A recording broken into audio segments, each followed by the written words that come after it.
Hi, I'm Greg Crawford with the Friday News Dump, brought to you by World News Trust. There is a phenomenon commonly observed among celebrities, particularly young ones, wherein they commit increasingly outrageous acts in defiance of all logic or reason. You may well ask, why do they do such stupid shit? Simple, because they can. The Justin Biebers, the Lindsay Lohans, and Michael Jacksons of the world surround themselves with fawning sycophants in order to reinforce their fragile image of themselves. The remora people that make up the average celebrity's entourage would slice off a favorite appendage before they would ever suggest to their benefactor that, say, racing a rented Ferrari through downtown Miami at 3 in the morning might not be such a good idea. These celebrities don't have anyone in their so-called stable of friends that would dare to tell them no. Over time, the absence of a counterbalancing opinion regarding a celebrity's capricious whimsy sends that celebrity's moral gyroscope careening over the high side and into the rhubarb. That is, of course, assuming they ever had a moral gyroscope. They begin to believe they're never wrong because, hey, no one ever told them they were wrong. They start to believe their own hype. They think that they are somehow entitled to be total assholes to everyone on earth because, well, they don't need a reason. If you need proof, just listen to that little weasel Bieber's deposition following his arrest. That boy contributes nothing of value to the gene pool.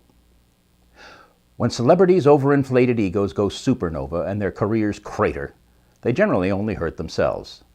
The media tut-tuts, shakes its collective head in photogenic sadness, and after the break they move right on to the next breathless non-story. But this phenomenon I just described also affects other groups of people. And the inevitable results are far more ominous than when some shooting star goes all bug splat for our perverse entertainment. For instance, when a power-mad politician's moral gyroscope goes boink, people die. Lots and lots of people die. Just ask Dick Cheney.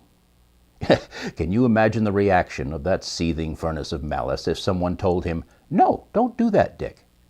He might have shot them in the face while hunting caged quail. Of course, Cheney was born without a moral gyroscope. In medical parlance, such malevolent mistakes of nature are referred to as psychopaths.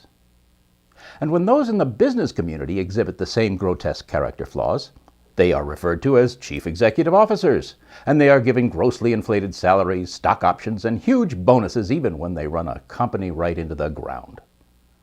Their remora people are middle management and pride themselves on their total lack of common human decency. For example, when a faulty ignition switch in several Chevrolet models resulted in at least 13 deaths and many more accidents and grave injuries, the sociopaths at General Motors determined that it would be cheaper to pay off grieving families than it would be to recall the defective cars and replace a 57-cent part.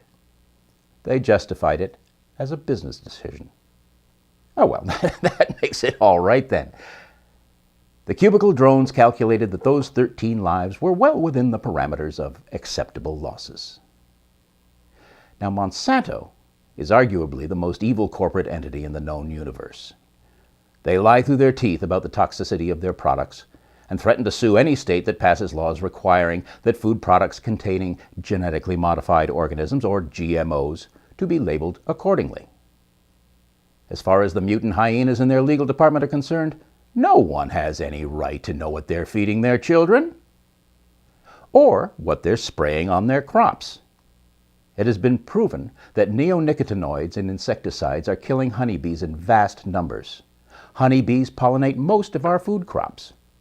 Colony collapse has become so severe that the possible extinction of honeybees has become a very real concern.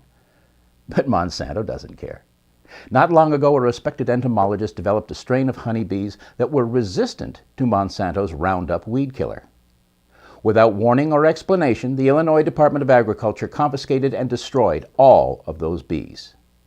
Do you think for 1 second that Monsanto wasn't behind that despicable stunt?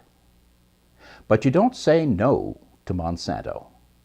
Those malignant monsters are determined to control our food supply system from seed to supper, and God help anyone who gets in their way. The laws of corporate governance have been perverted by too much wealth and not enough counterbalancing regulation. And corporations are on the brink of usurping the power of sovereign nations altogether. The Randian hellscape into which we will all be forced to live will not be somewhere in the distant future. It's just around the corner. Is that a world you want to leave your children? I hope not.